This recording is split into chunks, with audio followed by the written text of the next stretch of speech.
하나님은 우리와 똑같은 인간이시면서 동시에 하나님 자신이셨습니다.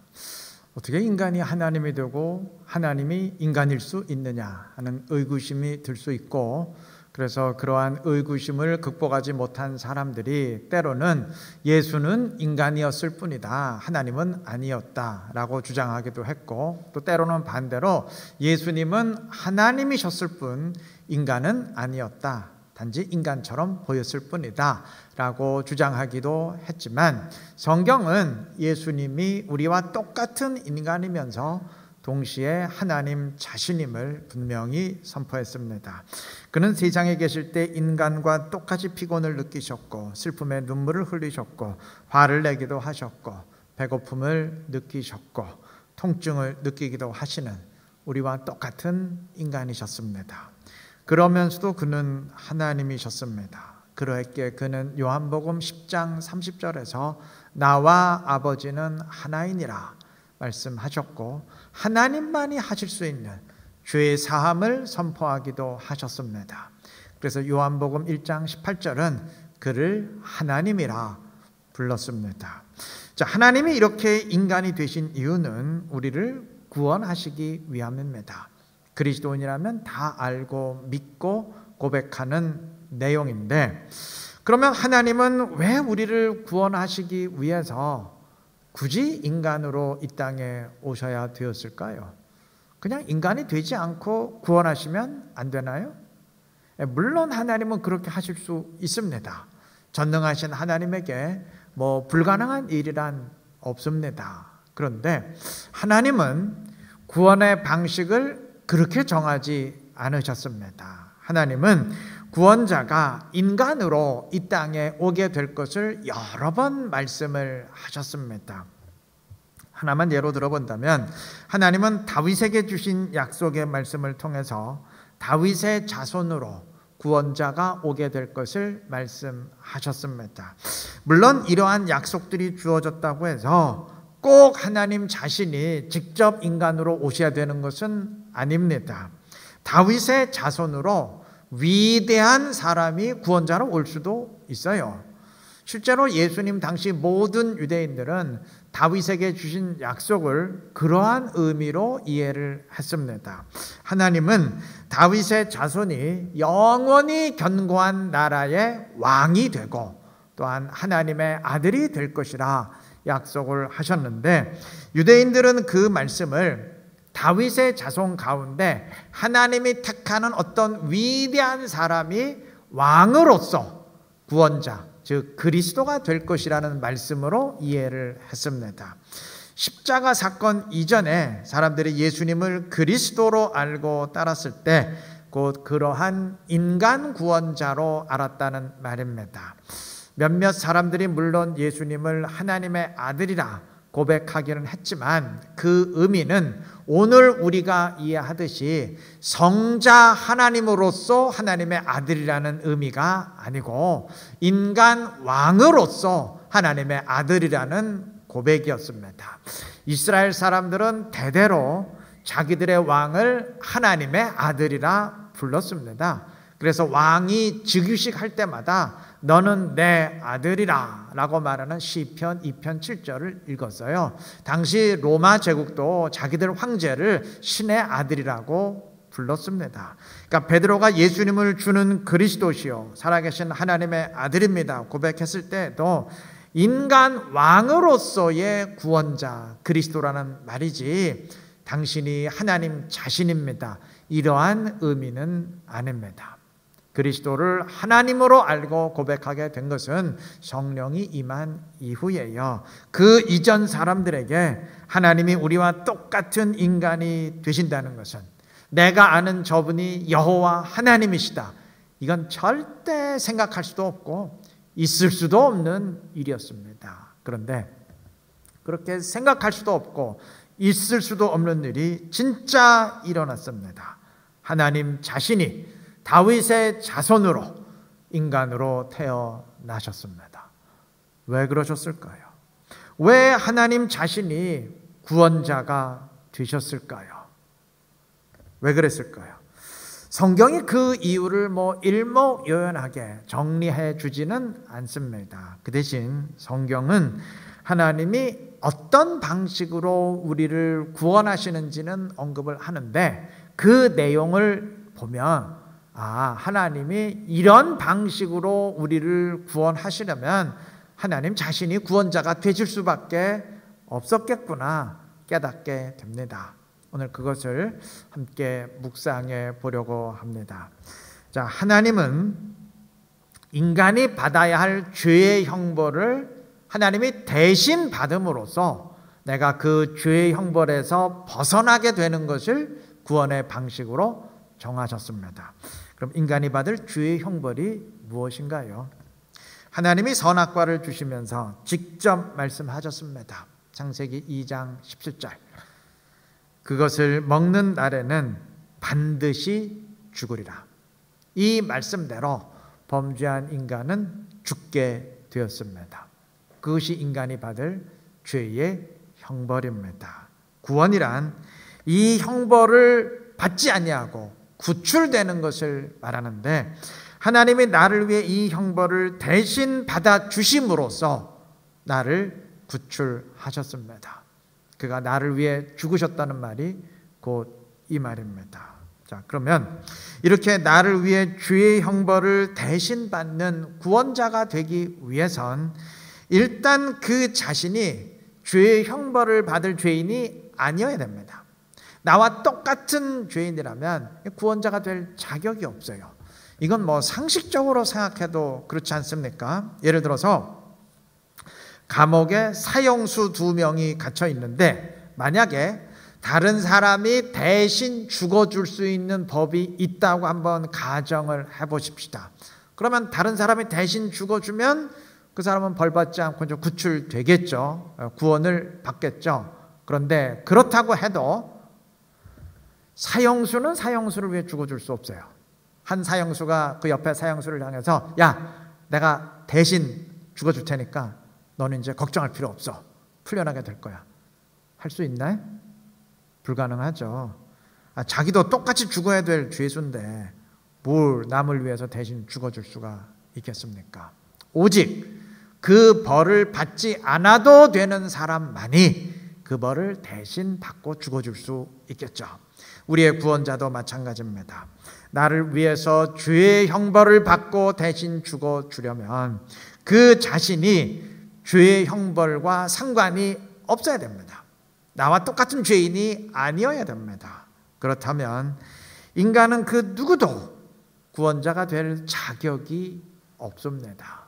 왜냐하면 모든 인간은 아담의 후손인 이상 죄의 형벌을 받아야 되는 똑같은 죄인이기 때문입니다. 토끼가 새끼를 낳으면 원숭이나 돼지를 낳는 게 아니고 자기와 똑같은 토끼를 낳듯이 범죄한 아담도 원래는 영생의 존재였는데 영생을 잃어버리고 죄인으로 바뀌었어요. 그래서 그 다음부터는 자기와 똑같은 죄인을 낳게 된 것이고, 그렇게 태어난 죄인도 역시 자기와 똑같은 죄인, 그렇게 태어난 죄인도 역시 자기와 똑같은 죄인, 그렇게 계속 이어져서 나까지 내려오게 된 겁니다. 모든 인간은 아담의 후손으로 출생한 이상 다 똑같은 죄인이에요. 그런데 딱 한 분 죄인이 아닌 분이 있습니다. 예수님이시죠. 그는 인간으로 오셨지만 하나님 자신으로서 성령으로 잉태되셨기 때문입니다. 그러하기에 오직 예수님만이 죄의 형벌을 대신 받아주는 구원자가 되실 수 있는 것입니다. 이제 주님이 대신 받으신 죄의 형벌을 조금 더 생각해 보십시다. 하나님이 선악과를 먹으면 반드시 죽으리라 했어요. 이게 인간이 받을 죄의 형벌인 죽음인데, 여러분, 이 죽음은 육체적 죽음만을 의미하지 않습니다.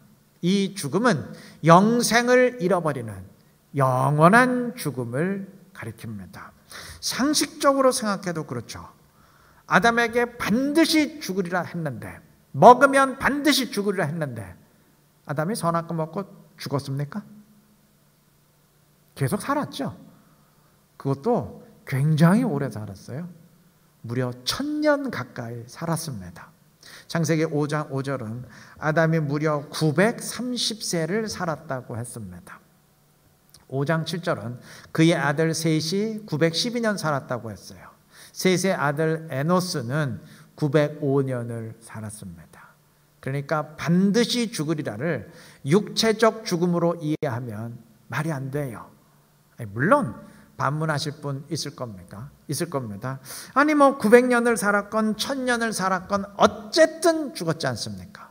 만약 영생을 잃어버리지 않았다면 죽지 않고 영원히 살았을 텐데 여하튼 죽었으니까 반드시 죽으리라는 말씀대로 된 것 아닙니까? 육체적 죽음을 말하는 것 아닙니까? 하실 수 있지만 그렇지 않습니다. 여러분, 영생이 무엇인가요? 단지 영원히 사는 건가요? 그럼 영생을 잃어버린 사람은 영원히 살지 못하나요? 아니에요. 영원히 삽니다. 지옥을 사느냐 천국을 사느냐 그 차이만 있을 뿐이지 인간은 다 영원히 산다는 점에선 똑같습니다. 그러니까 그 어떤 인간도 사실 죽음의 존재는 아니에요. 우리가 생각하는 죽음의 존재는 아닙니다. 인간의 육체적 죽음은 이 땅에서의 일시적인 시간을 끝내고 이쪽이냐 저쪽이냐로 분류되는 관문일 뿐이고 인간은 다 영원히 삽니다. 때문에 하나님이 반드시 죽으리라 했을 때의 죽음, 즉 죄의 형벌인 죽음은 단지 육체적 죽음이 될 수가 없어요. 안 죽잖아요. 안 죽는데 뭘 죽는다는 말인가요? 그렇다면 주님이 나를 위해 대신 받은 죄의 형벌 역시 육체적 죽음이 될 수 없어요. 내가 받을 형벌이 육체적 죽음으로 끝나는 게 아닌데 주님이 대신 받은 형벌 역시 그게 될 수가 없는 거죠. 만약 육체적 죽음으로만 이해를 하면 말 자체가 안 돼요. 예수님이 내 대신 죽어주셨는데 그럼 이제 우리 안 죽나요? 예수 믿는 사람은 육체적으로 죽지 않기 때문에 장례식 안 치릅니까? 똑같이 죽잖아요.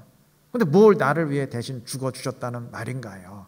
육체적 죽음으로 이해하면 앞뒤가 안 맞죠. 모순되지 않습니까?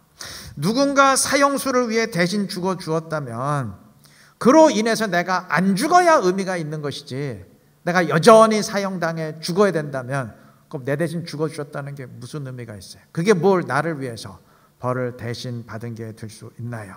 말 자체가 안 되죠. 내가 당해야 할 죄의 형벌이 육체적 죽음이 아닌 이상 주님이 내 대신 당한 형벌 역시 육체적 죽음이 아닙니다. 하나님이 반드시 죽으리라고 했을 때의 죽음은 영생을 잃어버리는 영원한 죽음을 말합니다. 주님이 내 대신 당하신 죽음이 바로 이 죽음, 영원한 죽음입니다. 자, 그렇다면 아까 언급했듯이 나를 위해 영원한 죽음을 당해 주실 구원자는 나와 똑같은 영원한 죽음의 존재가 아니어야 됩니다. 사형수가 사형수를 위해 죽어줄 수는 없다고 했잖아요. 나와 똑같이 자기도 똑같이 영원한 죽음을 당해야 할 사형수가 어떻게 다른 사람을 위해서 대신 영원한 죽음을 당해줄 수 있겠어요? 오직 영원한 죽음을 당하지 않아도 되는 영생의 존재만이 자격이 있습니다. 그러면 영생의 존재는 어떤 존재인가요? 우리가 마지막 날 영생을 회복하게 될 때 어떻게 변화될지 성경이 언급을 했는데 그것을 통해 알 수 있습니다. 빌립보서 3장 21절 그는 우리의 낮은 몸을 자기 영광의 몸의 형체와 같이 변하게 하시리라. 영생을 회복하는 자는 하나님의 영광의 모습으로 변화됩니다. 그리고 고린도전서 15장 49절 우리가 하늘에 속한 이의 형상을 입으리라. 하나님의 형상을 다시 회복하게 됩니다. 그러니까 한마디로 정리하면 하나님의 영광을 지니고 하나님의 형상을 지닌 하나님과 같은 존재로서 천국을 누리게 됩니다. 이것이 영생입니다. 자, 그러면 이러한 영생의 존재만이 영생을 잃어버리는 영원한 죽음을 대신 당해 줄 수가 있는데 하나님의 영광과 형상을 지닌 하나님과 같은 존재는 현재로서는 온 우주에 딱 한 분밖에 없습니다. 누구신가요? 하나님. 온 우주의 그 어떤 피조물도 사람은 말할 것도 없거니와 어떤 바다나 태양과 같은 그 어떤 피조물도 하나님과 같은 영광의 존재는 아닙니다. 그렇다면 우리를 위해서 영생을 잃어버리는 영원한 죽음을 당해 주실 분은 오직 하나님이십니다. 그래서 하나님 자신이 구원자가 되신 겁니다. 이제 주님이 당하신 영원한 죽음을 한번 생각해 보십시다. 하나님이 인간으로 이 땅에 오신 것 자체가, 인간으로 사신 것 자체가 영생을 잃어버린 그 죄의 형벌의 일종입니다. 죄의 형벌 일부입니다. 주님도 인간으로서 똑같이 고통을 느끼시고 슬퍼하시고 육체적 죽음까지 당하시고 하셨는데, 이런 것들은 인간이 처음 영생의 존재로 창조되었을 땐 없던 것들 아닙니까? 이게 영생을 잃어버린 죄인이 되었기 때문에 좀 생겨난 것들 아닙니까? 그러니까 영생을 잃어버린 그 죄의 형벌의 일종이죠. 예수님도 이렇게 형벌을 담당하셨어요. 인간으로 사셨습니다. 이 땅을 사는 모든 인간은 그 형벌 지금 받고 있습니다. 단 그 형벌이 아직 최종 집행되지는 않았어요. 아직은 대기 중입니다. 자, 이것을 인간의 형벌에 한번 비유해 본다면, 어떤 죄수가 사형 판결을 받고 감옥에 갇혀 있습니다. 그러면 감옥에 갇혀 있는 이 상태도 형벌의 일종이에요.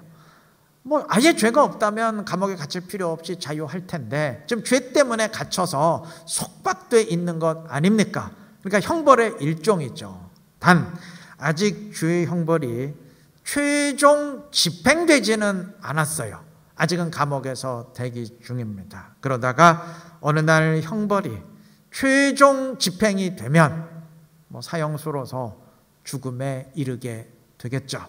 자, 이 땅을 사는 인간의 영적인 상태가 이와 같습니다. 마치 사형 판결을 받고 감옥에서 대기 중인 죄수와 같습니다. 영생을 잃어버리고 지금 속박된 삶을 살아가고 있습니다. 단 아직 형벌이 최종 집행되지는 않았어요. 아직은 대기 중입니다. 이러다가 죄의 형벌로부터 구출되는, 벗어나는 구원을 받지 못하면 영원한 죽음이 최종 집행이 되겠죠. 그 최종 집행이 곧 지옥으로 떨어지는 겁니다. 하나님은 인간으로 오셔서 속박된 인간의 삶, 즉 죄의 형벌의 삶을 사셨고 마침내 영원한 죽음을 최종 집행당하셨습니다. 그것이 십자가 죽음과 그 결과입니다. 예수님은 십자가에서 하나님의 버림을 받으셨습니다.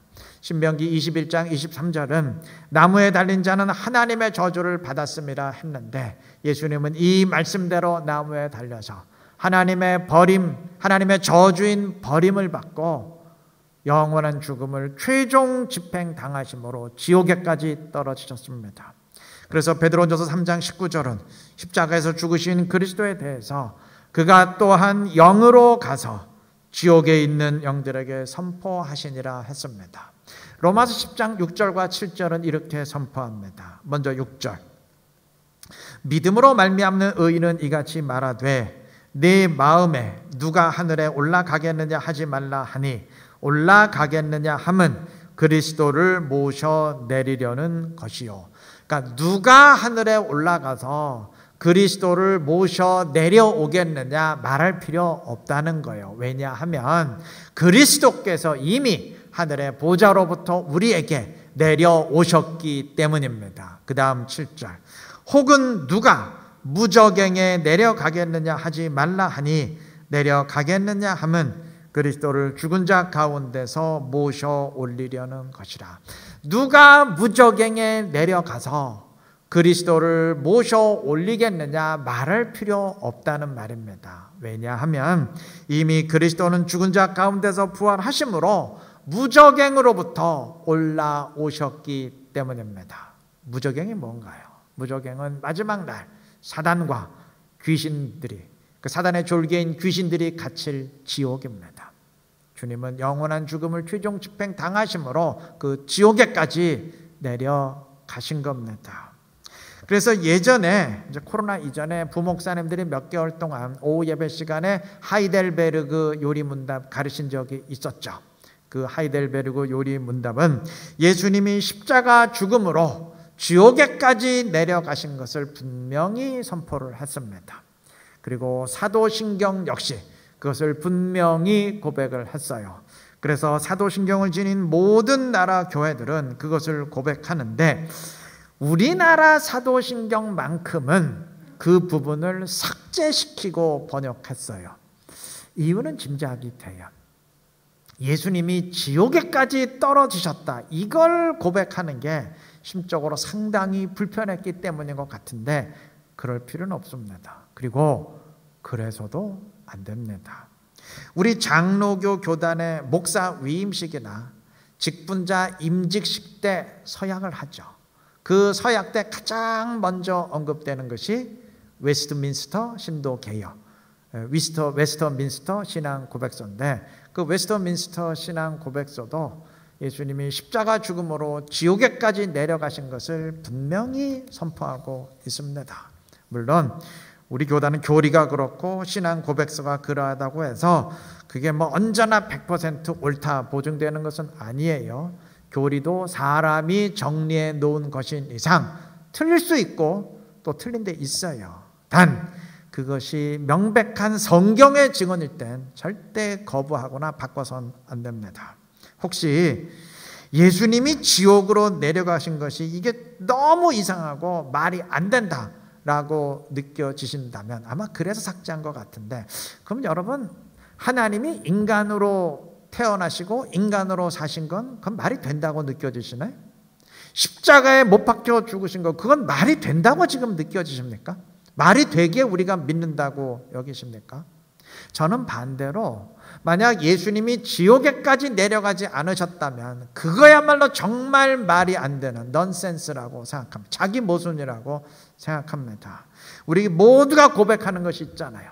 주님은 우리가 받을 죄의 형벌을 끝까지 다 감당해 주셨습니다. 우리가 지불해야 될 죄의 대가를 주님이 다 지불해 주셨습니다. 이것이 우리가 믿고 고백하는 내용 아닙니까? 그런데 만약 주님이 그 형벌의 최종 집행을 당하지 않고 피하셨다면, 영원한 죽음의 최종 집행을 당하지 않으셨다면 그거야말로 정말 말이 안 되는 것 아니겠습니까? 그건 마치 사형수를 위해서 대신 죽어주겠다면서 감옥에 갇히는 것까지만 하고 사형은 안 당한 것과 같아요. 그렇지 않습니까? 만약 그렇다면 우리가 그 최종 집행을 당해야 된다는 말이 됩니다. 어떻게 될 뻔했어요? 주님은 끝까지 다 감당하셨습니다. 주님이 그렇게 우리를 위해서 지옥에까지 떨어지는 최종 집행을 다 당하셨기 때문에 우리가 그것을 당하지 않게 된 것입니다. 그래서 우리가 지옥의 운명에서 벗어났고, 그래서 우리가 영원한 죽음에서 완전히 벗어나게 된 것입니다. 그가 우리를 위해 죽으셨다 고백할 때 이것을 의미하는 것이고, 이 일을 위해서는 하나님 자신이 직접 구원자가 되실 수밖에 없으셨어요. 이게 구원의 방식인데 세상에 어느 인간이 이걸 감당해 줄 수 있겠습니까? 자격 자체가 안 되죠. 오직 하나님만이 감당하실 수 있고, 그래서 하나님 자신이 직접 구원자가 되신 겁니다. 우리는 죄의 형벌에서 벗어났습니다. 단 아직 최종 집행은 되지 않았어요. 둘 다 최종 집행은 되지 않았어요. 구원받지 못하는 자들의 영원한 죽음도 아직 최종 집행이 되지 않았고, 반대로 구원받는 자들의 영생도 아직 최종 집행이 되지 않았어요. 눈으로 봐도 그렇지 않습니까? 아직 저들이 지옥으로 떨어진 것도 아니고 우리가 지금 천국을 사는 것도 아니지 않습니까? 그러다 보니까 구원받는 사람이건 아니건 뭐 이 사람이건 저 사람이건 다 영생을 잃어버린 죄인으로 산다는 점에선 같아요. 똑같이 보입니다. 그런데 같은 게 아니죠. 결과는 완전히 다르죠. 영생이 최종 집행되는 날, 이날 영원한 죽음도 똑같이 최종 집행되는데, 이날이 되면 우리는 하나님의 영광을 지니고 하나님의 형상을 지닌 하나님과 같은 존재로서 천국을 살게 될 것입니다. 우리에겐 그 소망이 있어요. 하나님은 우리가 그 소망을 지니고 그 소망 가운데 이 땅을 살아가기를 원하시고 명하십니다. 주님의 말씀대로 그 소망 가운데 살아가시기를 바랍니다. 그래서 영생의 소망 가운데 그 나라를 준비하면서 이 땅에서도 영생의 현실을 살아가는, 이 땅에서도 하나님 나라를 미리 살아갈 수 있는 지혜롭고 신실한 우리 이루는 교회 모든 성도님들 되시기를 그리스도의 이름으로 축원합니다.